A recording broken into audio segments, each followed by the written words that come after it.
We're going to have a win-in here. On your right, we're going to see Sarah Shearing on Esper Midrange, one of the players we've seen a bunch of last year. Didn't quite make it to our end-of-the-year champs. On the other hand, we have Eric Hang on Boros Convoke, the boogeyman of the format. Boogeyman, is that what we're calling it now? So Eric's deck list, a little bit different than what we've seen from Tomas and a couple of other people who have played this deck. Eric has actually chosen to go with a couple of Warleader's Call. It's kind of a bit a point of contention whether you play more Calls, more Sanguine Evangelist. Does have the 4 Case of the Gateway Expresses along with 2 Sanguine Evangelist. And then for Sarah, typical Esper fare, nothing too crazy about this deck. Bats, Raffines, Masterminds, a couple of Tiebinders, main deck, 1 Aquazots. Sarah did decide to go for the No More Lies. So, we've kind of seen this matchup bore out a couple of times, and we'll have to see how this one plays out. Yep. It does look like Sarah is on a mulligan to 6. She's going to bottom that Tidebinder. And Eric with a Sundown Pass and the passing of the turn. Mana in the Boros Convoke deck is awkward, producing an Underground River there for Sarah. I think awkward is putting it lightly, to be honest with you. The mana is, I would say, unplayable. That is the word that I would use to describe the mana on Boros, where you're playing upwards of 16 1-drops, and frequently you start the game with a tap land. So, yeah, now the upside is you do kind of make up for it by double spelling, and as we do see here, there's the double spell, and this is kind of exactly what Eric wants. It did have a tap land on turn 1, but is going to go ahead and put 4 power into play on turn 2 across four bodies, and really is going to put Sarah to the test to have a follow up here, maybe like a Recruiter or a Sanguine Evangelist. And I got to look at Eric's hand. I did see that Recruiter. Yeah, and that's going to put Sarah in an awkward spot. She is just going to go Caves the Koilos and pass of the turn. Ooh, Caves plus Underground River. Whose mana is worse? Now, the Cavern of Souls, I think, I'm assuming did name human because we tap the Cavern to play the Novice Inspector. So this Recruiter is going to be uncounterable. So even if Sarah did have something like a No More Lies, that's off the table. Yep. And that's going to enter the battlefield. The question is, will Sarah want to do anything else in response? Maybe a kill spell? We'll have to see here as Eric is declaring attacks as the Fairy Mastermind gets flashed. We're going to lose a life to their Underground River there, excuse me. And it looks like we're going to block the Imodane Recruiter, taking 8 here. Yeah, and Sarah, like you said, Sarah having a Caves and an Underground River, it's going to be very, very painful for when she, starts casting spells. Imagine if she has to cast something like a Raffine here and just take 2 damage, already, under the gun, already down to 11 life. And, wedding announcements, not too bad. We're not going to take any damage to cast that one. It's going to go ahead and generate a token. Wedding announcement can quote unquote, effectively trade for a Gleeful Demolition, but it's going to take you a little bit of time to do so. Yeah, and it's kind of awkward too, right? Like some amount of time you almost wish that you didn't have to trade because you know that your things are going to be bigger in the late game, but you just can't let the Boros Convoke deck build up too big of a board. This looks like Eric has another Cavern of Souls, and it looks like he also has a Knight-Errant of Eos in hand. Yeah, I think kind of Eric is probably debating on how much he wants to Knight for. Right now, typically with the 1/1 here, it looks like we are going to go for 5, which I don't hate because that can find more copies of Knight-Errant. So Knight-Errant's going to trigger. See a fancy card. Mason. This is your job. What's that fancy card up front? Fancy card up front. I'm going to go. It's got to be the call, right? It has to be the Warleader's Call or like maybe some weird case of the Gateway Express. I don't know if it matters, but we do have to shuffle that deck. It's so weird because Knight-Errant of Eos is probably the only card of this type of effect that shuffles the entire library. But if we can get the judge just to shuffle that library, that we want to make sure everything is good to go here. No harm, no foul. But yep, it is something that you have to maintain there. Maybe even in Eric's best interest, if that was a card like Warleader's Call, you actually maybe want to draw it, turn your 1/1s into some real threats. Maybe we can get the judge to stop before he draws. Maybe. He's taking a time on the tokens. I have faith. Go, go, go, go, go. Judge. We should have done a prediction on whether or not the judge gets here before he draws. Yeah. Well, looks like I see people talking. Oh, yeah, we got there. Oh, right as he untapped. Let's go. Perfect timing. You shuffled your cards. You didn't shuffle your deck there, Eric. When you come back to watch the feature match here, you have to shuffle the whole deck. A lot of people don't realize that. Yeah. It's so weird. Eric Yeah, he just might had a not look. even know. I think He's Eric like, wait, might have that's played what my card does. all day like that, which is okay. It's probably not the end of the world at the end of things, but it happens. There's also going to be a situation where you just forget, you're tired, a little Right, anxious. yeah. You see Eric's deadpanning into the camera like that one's on me, chat. I got you. Yeah, it happens. Well, it's so weird, right? Because there's so many cards that like you look at X, put one, put the rest in the bottom, and that's like I think might be the only one that of that type of effect that shuffles the whole library. And it's at least the only one in the modern era. If there is another one, I do not know it personally. So that's like we have an Imodane still. Who really cared? It's uncounterable. Good thing we have to shuffle that deck before we attack for lethal. All right, nothing else mattered. Yeah, and Eric is going to go up game one over there, Sarah. And we saw kind of the strength of the Convoke deck. We didn't even have, a turn one play, but we ended up with a very powerful turn two. As for Sarah here with her Esper midrange deck, she has 3 temporary lockdowns, 2 Destroy Evil, 2 Knockout Blow, 2 Disdainful Stroke, a North Affliction, Lord in the Third Path, Alcazats, Tishani's Tidebinder, Negate, and Long Goodbye.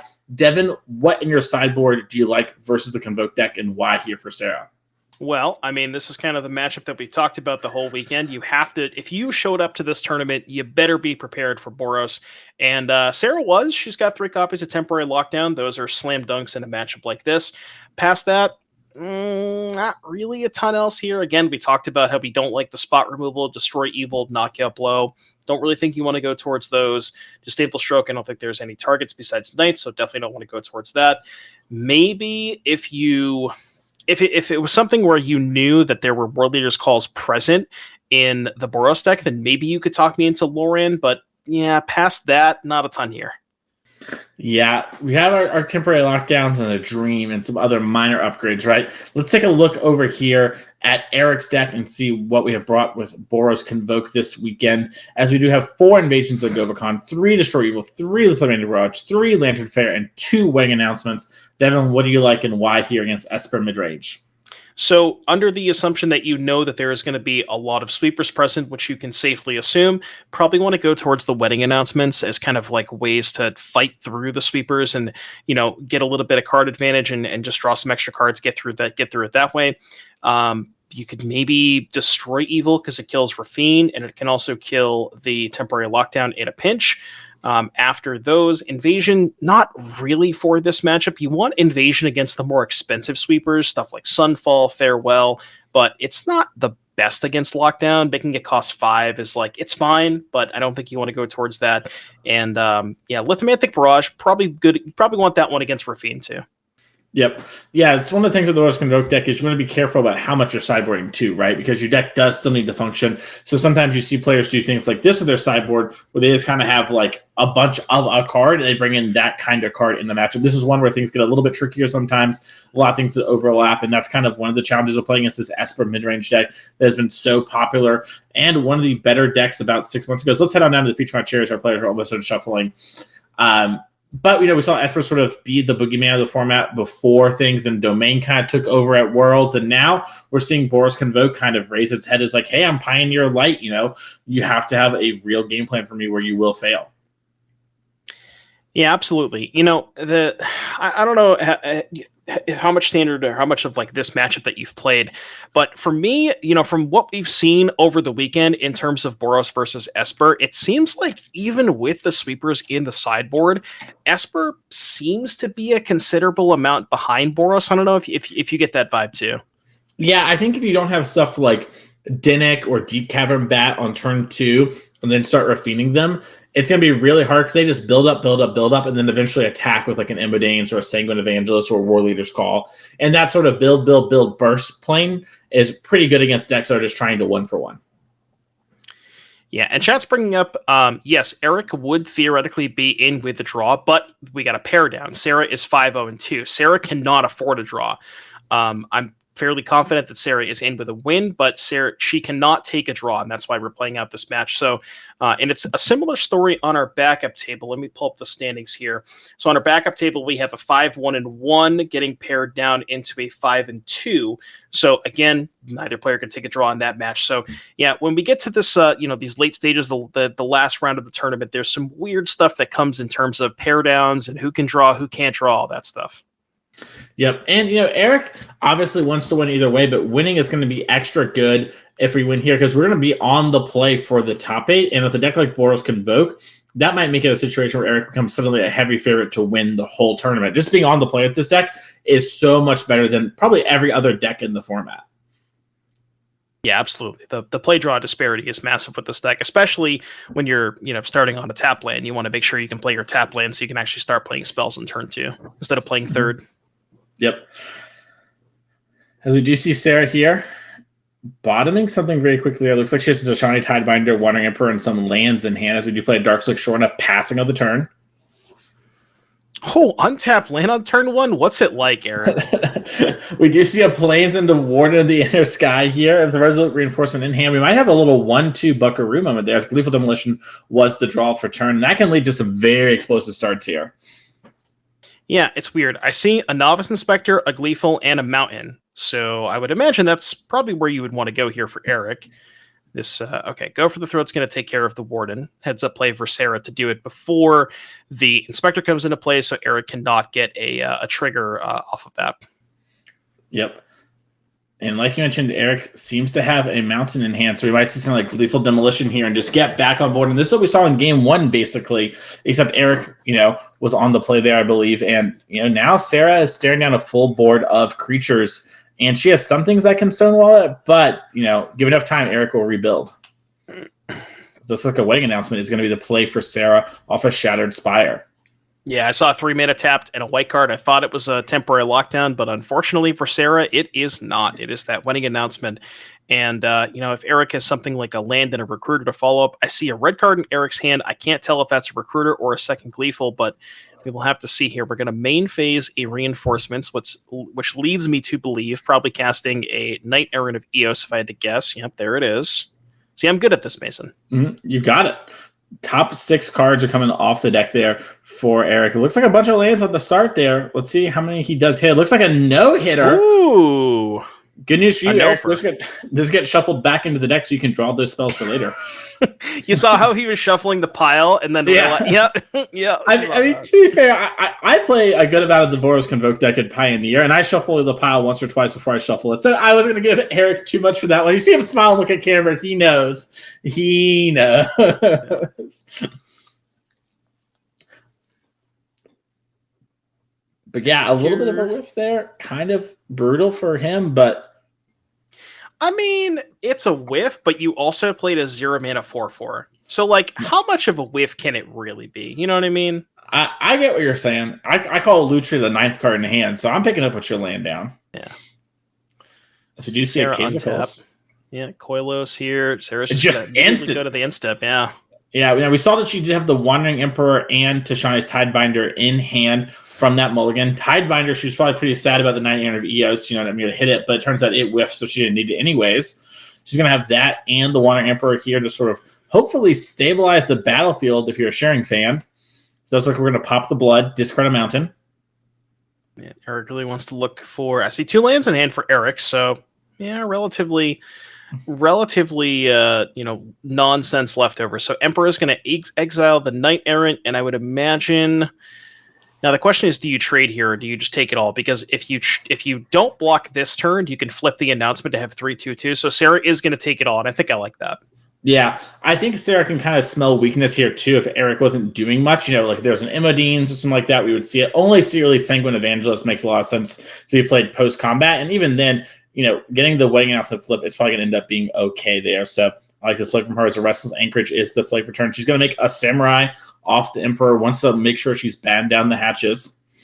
Yeah, love this play. I think a lot of people might be incentivized to tick up the Emperor and then make a token next turn. And she's just like, no, give me as many blockers as possible. I'm going to make it so Eric has 0 good attacks. And I really like that play from Sarah. Yeah, very heads up. Knows that Eric is on low cards that matter in that regard. Looks like he did pick up a Novice Inspector there. That's to let him draw a card off the clue. If it resolves, we might see a Tashani's Tidebinder if she wants to get really aggressive, but probably better off saving that for something like the Sanguine or the Imodanes. Right. Yeah, like you can imagine it if Eric was like sandbag. I guess you wouldn't sandbag a recruiter, but in the event that he was sandbagging a recruiter, you bait the Tishanas with the Novice Inspector. She fires off the Tidebinder, and then you're just like, oh, here's this recruiter. So we're gonna wait until Eric commits the mana. That's a heads up play too, because like you said, you want to make sure that Eric cannot deploy a recruiter this turn if you're gonna go ahead and play that Tidebinder. Yep, and that's gonna deny the clue. Really, if you think about it, Tishana Tidebinder countered whatever the top card was, if you want to think about it, but not too hard. I don't follow, but we'll leave it at that. You didn't get the card, so now it's not there. As we're going to see a Samurai attack for 3. Anyway, Samurai attacking. Leave it at that. We're going blocking, lining up. I mean, I guess, yeah. You have some 1/2s, so this block is kind of free for Eric, right? Yeah, you just trade 2 creatures for the 1. It's going to be a problem long term. But it looks like you have a long goodbye. We're going to eat all of them up here, and that's pretty nice. Those spot removals we talked about earlier, you kind of, have them take care of Warden in the Inner Sky and, maybe get lucky. And that was a good spot of getting lucky. Yeah, and we've kind of seen the Boros Convoke deck put into these not super similar spots before, but like, little bit of a smaller board, games going longer, and the Boros, we still kind of don't count the Boros deck out yet because it's can draw like a trained troops or something like that. But from this position, with Sarah having so much stuff in the battlefield, I'm not going to call it now, but it feels like this game is kind of over. Yeah, it's definitely going to make Eric have to have a lot of really good draws back to back. We saw Sarah attack with the Tishana's Tidebinder and the Samurai. Got Eiganjo'd, and now we're going to see the second wedding announcement that is going to draw a card because Sarah played attacked with 2 creatures this turn. So you do see a land for turn as well. Yeah, and if you're in Eric's position, what does a string of draws look like that actually gets you out of this? I mean, it's got to be. I would have to imagine back-to-back train troops, like make 2/2s, draw land 6, double recruiter, something along those lines. Yeah, maybe like Knight-Errant of Eos to start that all off to find the Imodane, so you have even more bodies to get going further and further. But Eric is sort of, as long as Sarah isn't, able to threaten lethal, he can keep building, and at worst sort of trade off, but does probably need to get it happening before this second wedding announcement flips. As a Deep Cavern Bat's actually going to be huge. It took an Imodane's recruiter. Yeah, you see Eric kind of shake his head there. He knew he couldn't deploy that last turn, didn't have the mana. And now Deep Cavern Bat's going to start attacking in for a bunch of damage as well. You see Sarah start to be like, okay, well, I've got this 2/2 bat. Let me start swinging with more creatures. Yeah, she's got enough stuff to leave back on defense and the anchorage on defense too. So still with 4 blockers back, plenty of stuff. You do see her get that draw from the wedding announcement, Chapter 3. That's a Knight-Errant of Eos on the top. That was the kind of draw Eric was going to need if he was going to win this game. Okay, plays around. Yeah. Probably needs to find some more recruiters. That might have been the first. I think it's a red card. It's hard to tell. I think it's Voldaren Epicure, Double Warden of the Inner Sky, Sokenzan, Gleeful Demolition, and a Plains as the last card. Okay, so Warden Epicure. Warden is decent, right? We can start activating Warden a couple of times. That'll help us maybe get towards that Imodane's recruiter that we're trying to find. Warleader's Call, if that's still in the deck, could be a reasonable draw as well. And, like you mentioned, that Eric is doing a little bit of building, and, once we have built enough to where the point where we have more stuff in play than Sarah, then once we find that Anthem, it makes it a little bit more backbreaking. Yep. Yeah, and we're seeing this Voldaren Epicure come in, ping Sarah down to 11. We're going to scry here. Not going to use the blood. I guess the idea being that we're never going to block with the Warden anyways to play around Eiganjo. So we're going to pass the turn. And quick math here. Eric with 1 blocker. You block the 2/2, take 2, 4, 6, 8, 11. So by my count, we can put Eric to 1, I believe. Yeah, I think that looks about rightish. It might be a little bit less because anchorage and stuff is a little awkward. I think that's the 3rd wedding announcement. Well, either way, Sarah attacked with just the bat, putting Eric down to 10, getting that 2 life, and she's going to get some more 1/1s here. And now those 1/1s are turning into 3/3s because this second announcement is going to flip to a celebration. Yeah, I think you're right. I think it was a 3rd wedding announcement. Yeah, she picked up the die and put that on there. So, yeah, it's going to be 2 more 3/3s. So now we have 1, 2, 3, 4, 5, 6, 7 blockers here, and Eric has 1, 2, 3, 4, 5, 6, 7, 8, 9, 10 attackers potentially if and if a recruiter is drawn. It's not a recruiter. Yeah, we got the Novice Inspector. We're going to get some scrying going on. Now, the Warden of the Inner Sky is going to actually grow pretty large this turn, so it might be able to stop the Deep Cavern Bat from attacking in with lifelink there. Well, if you're in Eric's position, you can't tap too many blockers, right? Because you still need to make sure that you have enough to survive an attack. Because Sarah can just kind of alpha. Yeah, but Eric has 6 blockers to Sarah's 7 attackers, I believe. Okay, 8 so attackers right now it's good. Yeah, drawing the Inspector was actually huge because it was 2 pieces of cardboard for Eric, which was kind of what he needed there. Now he has a 4/5 Vigilance. He just gets to smack in, flying as well. So yeah, as the board sits, Sarah has the 5 humans, the soldier, the samurai rather, the bat, and the anchorage. You block the 5 humans and the samurai, and then the bat and the anchorage gets in, which would be 1, 2, 3, 4, 5, 6, 7. The bat gets blocked by the Warden. Oh right, yeah, okay. Yeah, we hit the flying number thanks to the Inspector. So it is samurai 4 humans. I mean, I saw chat saying, GG and stuff like that, and we weren't calling it because, it required Eric to have a good string of draws, but Eric started having that good string of draws we talked about. So this looks like Dinnick is going to come down for Sarah. That's a big lifelinker now. 4 or 5 lifelink, and it looks like, we have Odawara. That's going to knock that out of the sky, make it so that at least the bat can come in. We might see a little bit more. It looks like it's just going to be a bat for 3 here, knocking Eric down to 7.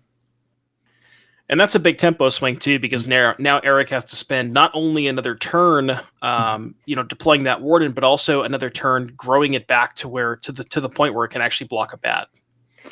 Yep, and we are going to see Eric pop the clue, draw Sokenzan, untap, see what we can hit here. You can see Sarah, gaining a little bit of life with the bat too. Is making it harder and harder for Eric to get in. Now, normally this deck attacks in such big chunks that doesn't matter a ton, but with all these chump blockers, might not be the case. Looks like Warden's going to get played off the Cavern. Yeah, so tap 3 things to Warden. 1, 2, 3, 4, 5, 6, 7, 8 blockers. 1, 2, 3, 4, 5, 6, 7, 8. I mean, I guess there is 8 blockers for 8 ground attackers. Theoretically, but I mean, Eric could just be chump blocking with everything at this point, right? Because I guess you keep the Knight in play, but you have to chump with everything else. Yeah, I was gonna say, I thought we might see another scry happen just to force that Snake can live and then channel the Sokenzan to block. But I think even if we do that, we're probably in pretty big trouble here since we're gonna be losing so much of our board. But Sarah immediately activates that anchorage, and we see her with 6 power in the sky. He's going to play Rafine, and Eric's like, okay, that's good enough for me. all right. So we're going to get a game number 3 here between these players. And like we said, Eric, we are positive is going to be our first seed on the play if he wins. Sarah, looking likely to be in our top 8, sneaking in here at 6-0-2. But those players are going to shuffle up. And while they're shuffling up, let's really quickly take a look at Sarah's sideboard and see if there's anything that might change on the play draw for her. I don't think so. I think, like we talked about the lockdowns, those definitely come in. So even Sarah didn't even find one that game, didn't need it. Past that, we saw the long goodbye that game too, I think. Yeah, I think Sarah ended up casting that on the triple block turn. So I believe the long goodbye came in as well, which is kind of interesting. Because we already have 3 cut downs. I guess just wanted a 4th removal spell for the Warden of the Inner Sky. But past that, I don't think there's a ton else here. What do you think, Mason? Yeah, I can't imagine much else changing up here personally. I think, like we said, Sarah didn't even draw the temporary lockdown, right? Like sometimes you can just kind of stall the board. I don't think that's going to change on player draw. We just want to slow things down and then let our more powerful cards on rate carry us across the finish line. And that's what we saw in that game, right? Wedding Announcement eventually clogged up the entire board, and you combine that with just a little bit of interaction, we were able to go the distance. Even with things like Deshaun's Tidebinder stopping a clue, right? It's not even like it got a full card's value there. So those players are done shuffling up. Let's head back to the area here, as I don't imagine things are going to change for Eric. And by that, I mean, I saw him shuffling while we were talking. I don't think I saw him putting cards on. Yeah, going back to this being a potential win and in for Sarah, at 6:02, I think she would end up being either the I want to say the 4 or the 5 seed, maybe the 3 or the 4 seed, but just to kind of give you an idea for seeding. So, Eric playing for the 1 seed, Sarah playing for maybe the 3 or 4 seed, depending on, what happens with draws and pair downs and the other tables. This is kind of a weird one where we just have like the correct number of, 3 XO1s and then the Sarah XO2, then this other X11 in 9th place that's kind of messing up all the numbers. And as we say that, Epicure on turn 1 here for Eric, and we are underway with game number 3. Yep, Sarah with the Dark Shore passing back. Eric has a bunch of plains and mountains in hand, going to be able to cast her spells. Going to go for the Gleeful Demolition. Do we have the Knight? This is the Pioneer draw, Mason. It looks like we do. Yeah, I see the shake of the head for Sarah. That's tough. Yeah, I don't know if she has anything like cut down in hand to even stop it if she wanted to try to. And Knight hits the battlefield, and we're going to take a look at our top cards here. Looks like we got a Gateway Express, a Sanguine Evangelist, a Voldaren Epicure, and some Thran Portal. So looks like we're going to take the Sanguine and the Voldaren Epicure as we shuffle our deck. Eric joking about, like, did you know this thing shuffles your whole deck? Clearly having some fun with it. Well, he did it again there, shuffling up the pile. I feel like he's just doing it for the camera at this point. Yeah. Sarah, it was all fun in game 2 when we had the winning announcement going. Game 3, staring down 20 power. Ooh, we drew the cut down. Would have actually been a sick play if we had that in response to Gleeful. After. The turn after. That is rough. 1 turn too late. Yeah. We're going to see it go for the throat on the Knight. So, we got into 4 damage here with our 1/1s from Eric, but we didn't get to fully connect with that. We'll have to cry ourselves to sleep with the value we got from everything else. As the Sanguine Evangelist hits the board, the bat will be made. Our staff is grabbing that token for y'all at home. And here's the turn, Mason. Do we have land 3 and a lockdown here for Sarah? I see the land. Does she have the lockdown? This is kind of the turn that she needs it. What if instead of a lockdown, we had an announcement of our wedding? Would that help? Because she has 2 of those in hand, it looks like. And it does look like we have Anointed with Affliction. Okay. That one cleanly, I say cleanly, quote unquote. It does leave a bat behind, but it does exile the Evangelist, so will not get a trigger on the leaps the battlefield. Yep. And that, is a big reason. We saw a lot of players get excited about Long Goodbye for things like Rafine, being able to, fight for the word. But Anointed Affliction coming up pretty huge here for Sarah. So we are going to see a Voldaren Epicure into the battlefield, get into the blood, get into the ping, push some damage here for Eric. Is there a recruiter? There is. Yeah, this one is going to be tough, Mason. That's 2, 4, 6, 8, 10, 12. So 12, even with the removal spell, that is going to put Sarah to 1, I believe, because we're taking a damage from the cut down. I was going to say, it was a Cave of Coriolis that cast it, so we are going to go to 1, which means we need to draw the temporary lockdown and have a white land in hand, which I don't know if we do. And you're going to see Sarah extend the hand. Congratulations to Eric Hennig there. You can see the sigh of relief. He had the very powerful draw there. We are going to have a quick interview with Eric in a second once he is done sideboarding. But congratulations to Eric. Going to probably be our number 1 seed going into top 8 with a deck like Boros Convoke, Devin. Almost like worth playing the last round because it was kind of, I have to imagine if anything increases your win percentage in top 8 is this deck, going first has to be like a 10-15% buff. Yeah, for sure. I mean, looking at the standings, we saw the 2. There's going to be XO1s, those be XO2s. And then even if Sean, I guess, yeah, because Sean's probably going to draw there. So yeah, this would be the only person who's X1. So yeah, definitely Eric putting on a masterclass there. Eric making me maybe rethink my decision to. We talked about this earlier. I was going to play Golgari, but maybe I should switch back to Boros now for next week, Mason. Yeah, I think this is the real question, right? Is when we're going forward in Standard, how are players going to respect the Convoke deck? And will they do it? Like a lot of people, I think if you see games like game number 2, and maybe you're playing as people who aren't, as technically proficient, and then suddenly you're winning games you're not supposed to be winning, and then suddenly, you run into Devin O'Donnell at the 75K, and suddenly, he's not missing these little triggers, he's pushing you on the back foot, right? It's a very different experience. I'm excited to see how players adapt going forward with this in the metagame, because it looks to be a real player. I mean, it is basically the Pioneer deck. Yeah, I mean, honestly, that draw that Eric had, I think even that draw alone would beat most decks in Pioneer. Would you agree with that? Yeah, I mean, especially before Lost Caverns came out, right? Pre that, this is why it was one of the best decks in the format. And basically, the deck only got better because it got Novice Inspector, and we don't have a Thraben Inspector. But besides that, it is still really good. And honestly, I've joked that if you gave me 1 copy of Inspiring Vantage, you couldn't get me to not register Convoke. If I just had 1 good dual land in my deck, I'd be in. But they don't have that, and that's really the only thing holding it back, right? 14-round tournaments, 8-round tournaments like this. Sometimes the mana is going to get you, and that's something you have to be willing to live with. And, if it doesn't get you and you're able to play well when you do have bad mana draws, you get rewarded heavily, because it is, my opinion, pound for pound, the strongest deck in Standard outside Mason, of mana. Can I interest you in our Lord and Savior Thran Portal? No, you cannot. Okay. No, you cannot. Good to know. No, Thran Portal is fine, but having to play stuff like that is really awkward. It's like Inspiring Advantage, right? But losing the life does come up in a couple matchups. So, it is what it is. We'll have to see how the metagame moves forward. But, we haven't even seen it on camera yet, right, Devin? But cards like Case of the Gateway Express are very huge swings in this deck. A removal spell that also doubles as an anthem is something that you cannot sell enough for a deck like this. Yeah, one thing I think that a lot of players were kind of people are still split on the number of, how many Warleaders calls, how many Sanguine Evangelist, but I think in all of the Convoke decks that we've seen this weekend, every single one of them is like, I'm playing 4K, so you're not getting me to cut any of that card. And I agree. I think it's probably the best of those options. It costs 2 mana is less than 3 mana. I know, crazy concept. And the fact that it's just like ETB, it's Terminate plus Anthem for 2 mana. Like, what else do you want from your 2 mana card in your deck with, this many 1-drops? So it makes a lot of sense.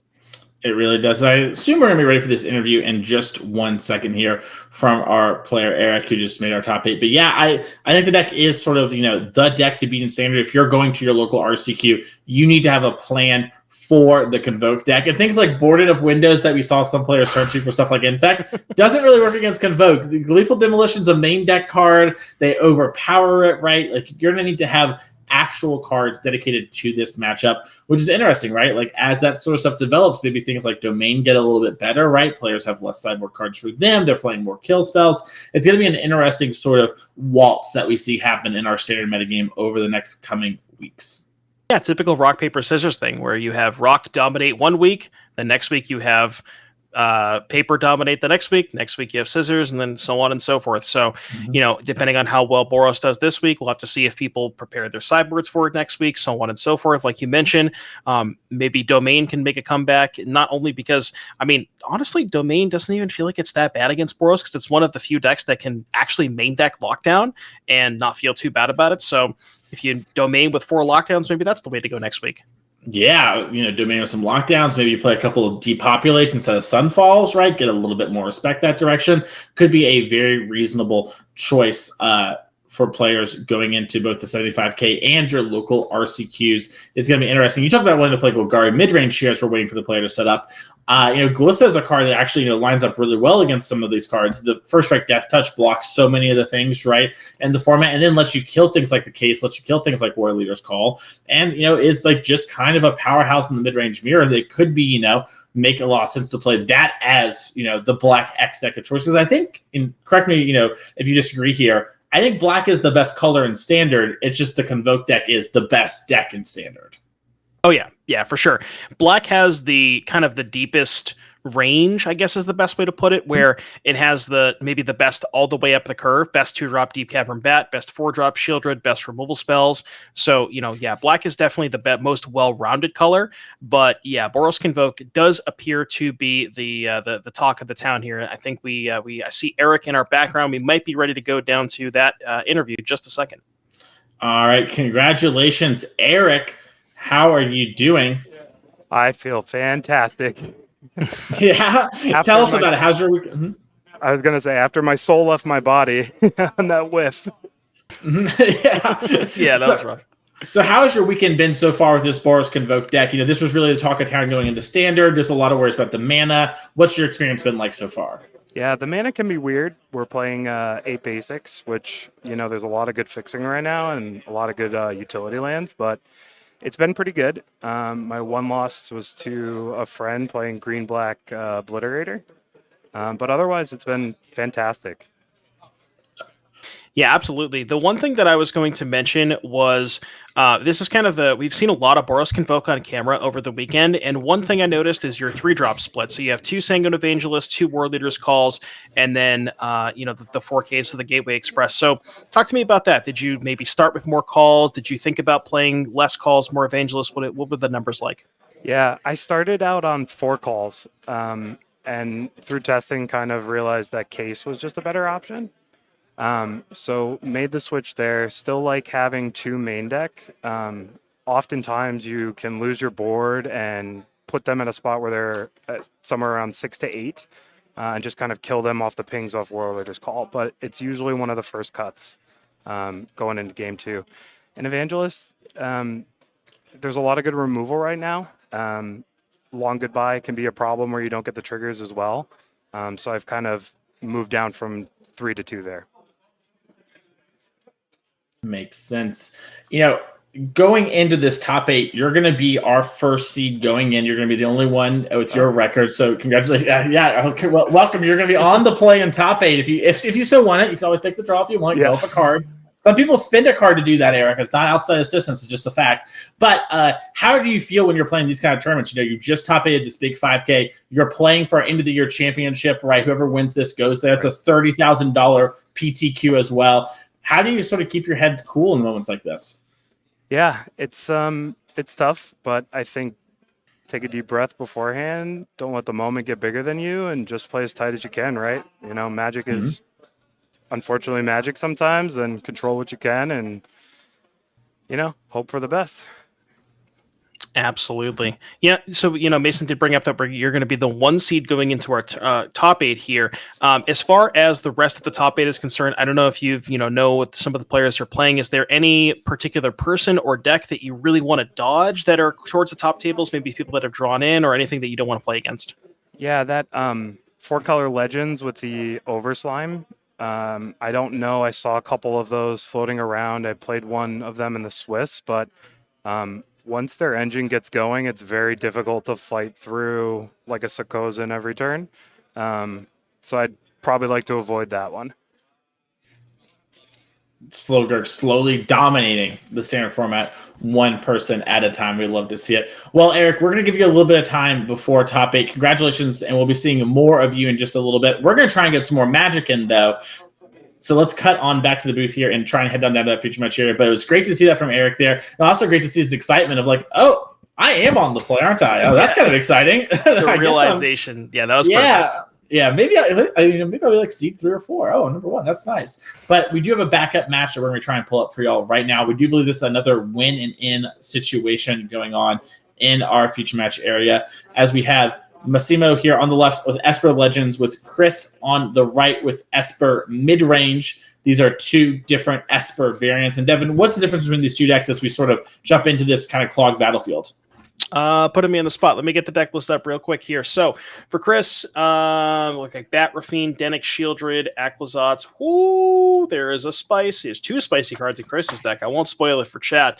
And then looking at Massimo's deck, Bat Rafine, Denic Mastermind, Preacher, Tidebinder. So looks like Preacher, Tidebinder for Massimo, and then no Preachers, no Tidebinders here for Chris. More, go for the throat, or normalize, more virtue, stuff like that. I want you to take a look at Chris's deck and tell me if you can spot it. Take a look at Chris's deck and see if I can spot it. I mean, the Cryptic Coat, I can always see that. Nope. I can always see the Prophet Master Sleuth as well. Alquizitz. Yep. Better than a Sphinx's Revelation as well. Yeah, that's an interesting one. People talk about maybe this card's just good, right? If you haven't seen this card, Alquizitz Prophet Master Sleuth is 3 mana for a 3/3 vigilance, and when it enters the battlefield, you investigate, and then you can sack it to draw X cards and gain X life with the same mana cost as Sphinx's Revelation. So, way to kind of go along in these grindy games. Yeah, not only that, but there's also a Teysa Opulent Oligarch. Black-white colorless 2/3 Death Touch. Beginning of your end step, investigate for each opponent who lost life this turn, and whenever a clue you control is put into a graveyard, you make a 1/1 bat. Trigger this ability only triggers once each turn. So a couple of cool spicy ones here for Chris, who is 5-1-1, got paired down to Massimo going into 5-2. Now, here's a weird situation where this is a guaranteed win it in for Chris. Chris X11 locked it up, good to go. if Massimo wins, there's going to be a bit of a tiebreaker sweat. Now, going into the round, if I look at tiebreakers, Massimo, my apologies, was at a clean 69%. Nice. And then after that, he had the next person down beat by 3%, so 66.66. Next one was 64%. So good chance that, typically I want to say the range for breakers is probably somewhere between 3 to 5%. It's really hard to jump past that. Gotcha. So we're just going to have to see how it plays out here, as Massimo does have the Virtue in play. That's going to untap all of our creatures and put +1/+1 counters on them. That's going to let us attack with things like the Preacher, like the Rafine with impunity. Chris here, has wedding announcements going, has a Dinnick, has a Lorraine, but the Virtue, given enough time, will run us over. Yeah, so a bit of a cluttered board state here. Chris currently up a game. A lot of stuff here for both players. It's really hard. Whenever you come into a game like this, it's really hard to discern who is ahead and who's behind. I tend to favor the person who has more wedding announcements, and it looks like there's 2 in play for Chris. So I'm going to go with Chris being ahead. Although Virtue can really help that cause as well. Well, speaking of helping that card, Alkazats is definitely a thing that helps in these mid-range mirrors. So it does see the resolve here.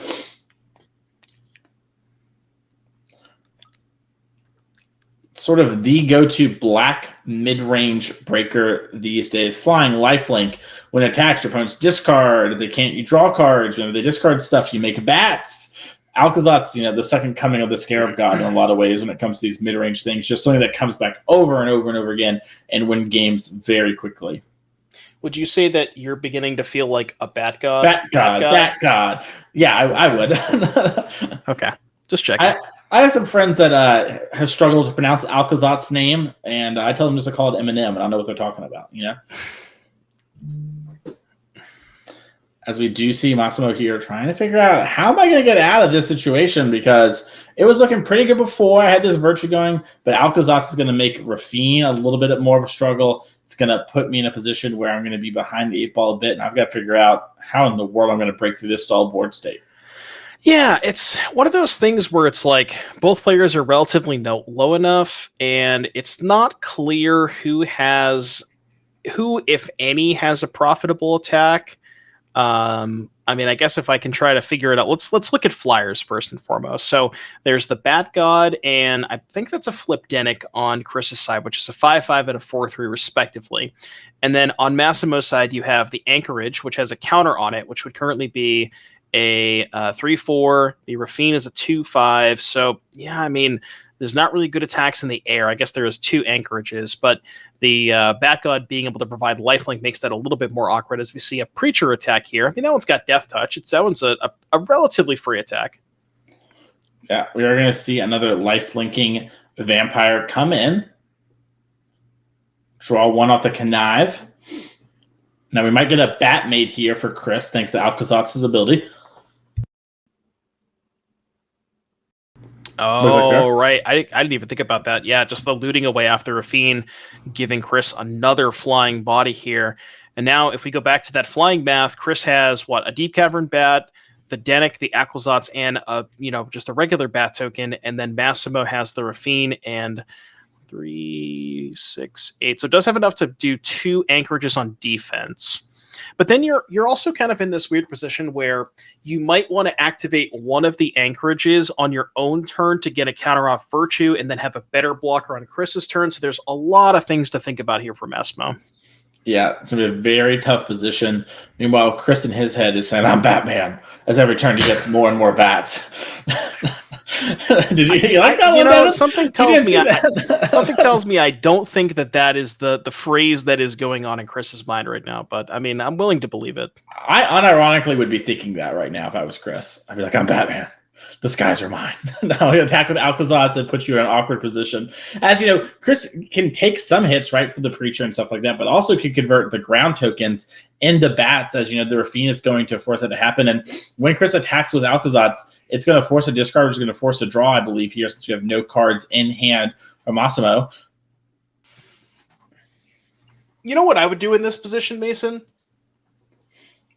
Attack all? I would just attack with everything. I would just make Massimo figure it out. I cannot be bothered to do math like this. I'm just attacking with everything. I don't care. One time you were streaming and you and I played, and we had a very stalled board state, and you did this and lost the game that I think you were favored to win. When I went back and watched the thing, I was like, I'm so dead. And then you were like, you know what, chat?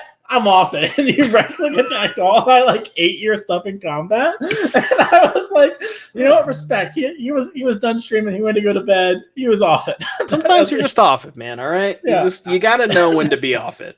No, that's totally fair. As we do see Chris here, it is kind of tough, right? Because the bat, attacks in, you're not being able to block and eat things. And it's sort of just constant, engine here, and the anchorages can get kind of weird. So Chris trying to figure out exactly what we can draw into and how we're going to get out of this game. Also, somehow do I want to attack with the bat to draw off the wedding? I guess the Aclazotz is a pretty safe attack because even if it gets double blocked or somehow, you just get it back, right? You flip it back face down. So probably an okay attack, and you're going to get the draw card off of it and gain some life. And it looks like the Dennick is coming in as well. I like this. Virtue plus Alcazotz is one of my favorite combos because, you just block and then you return it. It's tapped, untaps, it gets bigger. Really hard to fight through that. Oh, yeah. Does look like Massimo is potentially thinking about activating this anchorage. Could eat the Dennick or block the Alcazotz, depending on what's best here for us. Did we already get the Aclazotz trigger? We did, card in hand for Chris. Okay. Yep. Worth noting too, the Dennick, if we end up blocking with something like a chump block or, even trading, we're going to get the clue. So that's going to be even more cards in our hand. Rafine being, I believe, a 3/6 here means it gets to just chump the Aclazotz, and Anchorage is going to eat the Dennick. So yeah, 3/6 blocking, 5/5, and then 3/4 blocking, 4/3. So that's a trade, right? I think so. But it looks like we're going to actually activate the Plaza to give indestructible to the Dennick. Okay. So that way the anchorage is gone. That's going to, make a little bit of inroads in the air. And then I believe we get a clue as well, since anchorage was a creature when it died.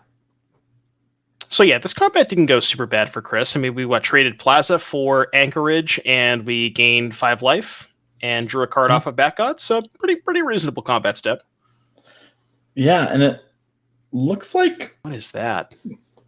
Is that the Alks or whatever it's called? I think it is.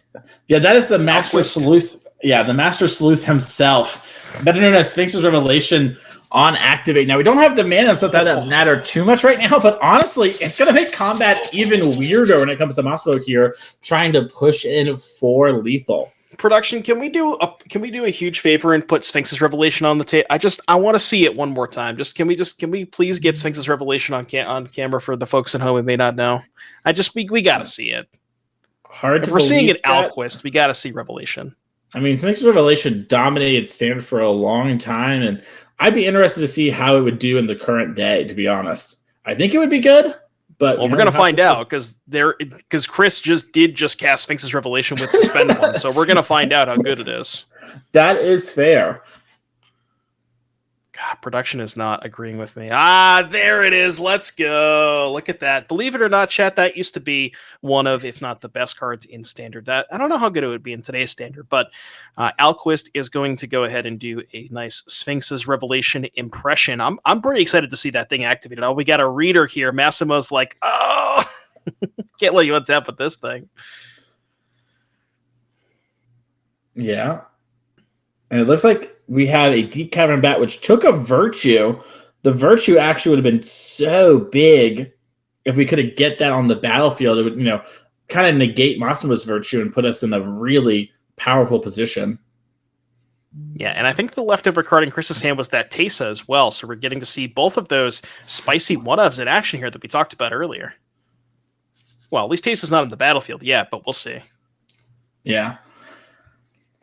And you have to wonder, too, about time in the round for these players. Our feature match versus Convoke, game 1 and 3 were lightning quick, but game 2 was a slugfest. I think there's enough time left here to play all 3 games if you're Massimo, but that is something you have to be thinking about is I need to start winning this game. Looks like they did get deck checked, so they're going to have a little bit of a time extension, so an extra 10-ish minutes on average. Yeah, looking on Melee, they have plus 12, so... Melee tells you time extensions? Yep, if you click on matches, the very right-hand column, it shows how much time extension for each match is. Wow. Crazy, I know. I learned this today as well. Are we seeing Sphinx's Revelation? Are we doing it? This Alquist, let me pull up Alquist again. I want to see if it's sorcery only. Alquist is... No, you can do it instant speed, so... Yeah, you invest 3 mana, 2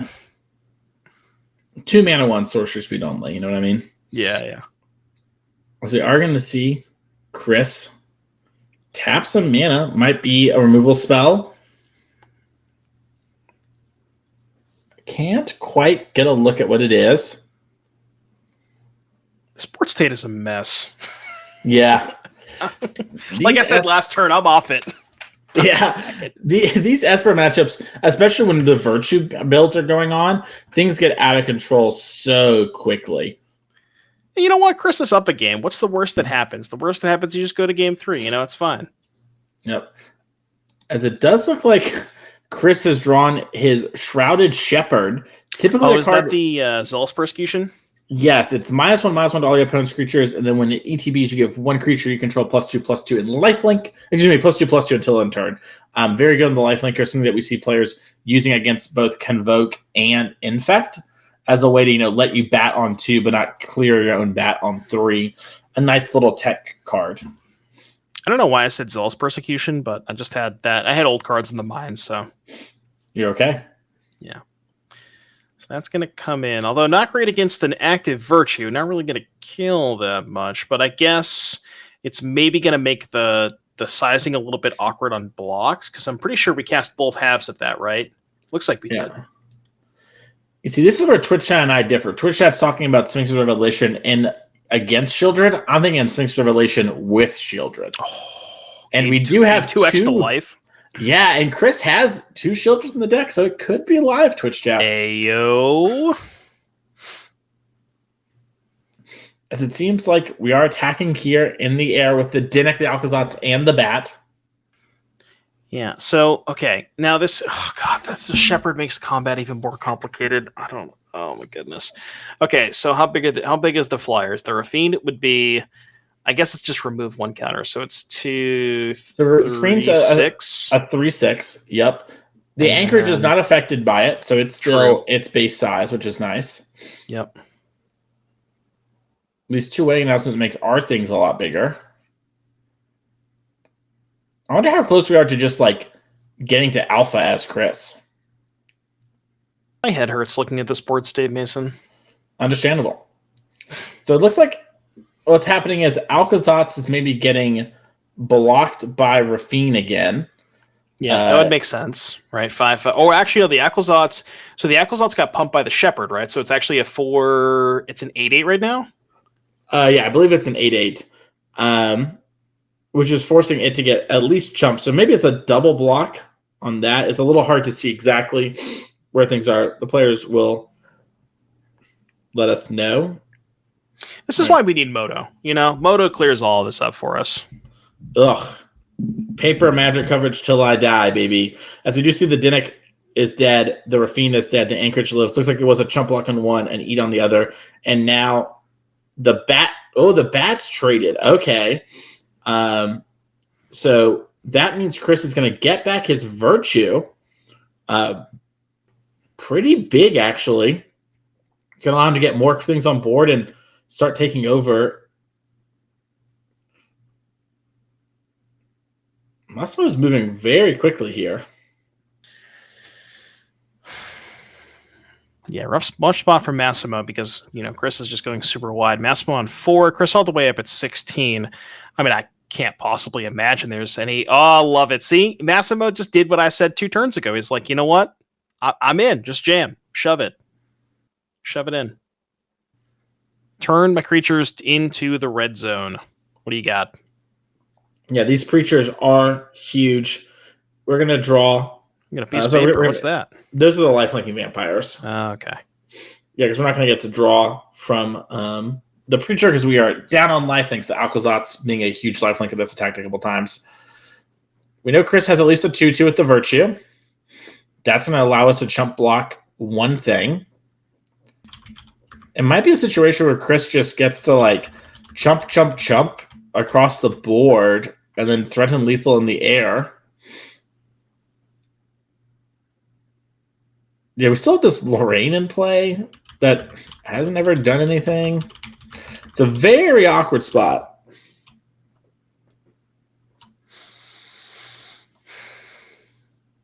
Yeah, so... Okay, the tokens, the black creature tokens that have counters on them, those are... What are those from? Are those preacher tokens? Talking about the black the things ones are that preacher Massimo's tokens. attacking with, right? Yeah, those are preacher tokens. They're not the those do official have right lifelink. tokens. Yeah, they have lifelink. That's why I was confused. Yeah, they are white, which luckily in this matchup doesn't matter too much. But it's the lifelink that mattered. So yep. As of right now, it's 2, 3, 6, 7. So Massimo's gaining 7 life on this attack. From what I could tell.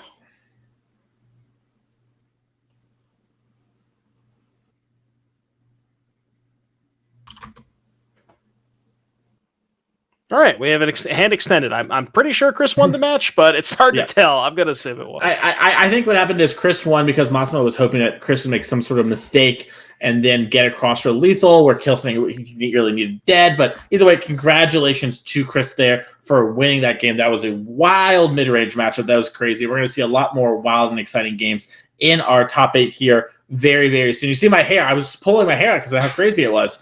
But we're going to be back in just a minute with our top 8. We're going to have those players in our feature match area for you. We're going to go over all of it and cover the entire top 8 tonight. So follow the Twitch chat if you haven't done that already. We're going to have so much magic for you tonight and going forward the rest of the year as well. We'll be back after these ads in just a few minutes.